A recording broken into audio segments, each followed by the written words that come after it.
এই জিনিসটা দেখে আপনারা কী ভাবছেন?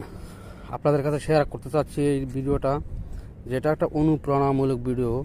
যেহেতু বাংলাদেশের শহরের ভিতরেও পানির সংকট থাকে, সেই ক্ষেত্রে দেখেন এই হচ্ছে পানি, আর এখান থেকে যতটুক মনে করেন যে কমবে ততটুকু বের হবে। এই জন্য এই প্লাস্টিকটা দেওয়া, এবং এটাকে বলা হয় আওয়ামা, ঠিক আছে। আর এই ড্রাম ভর্তি পানি, এটা শুধু পাখি এবং অনেক সময় বিড়ালে খায়, কবুতর, এগুলোর জন্য, ঠিক আছে। কারণ এদেশ তো মরুভূমি, পানির খুব সংকট, প্রচণ্ড গরম। সেক্ষেত্রে আসলে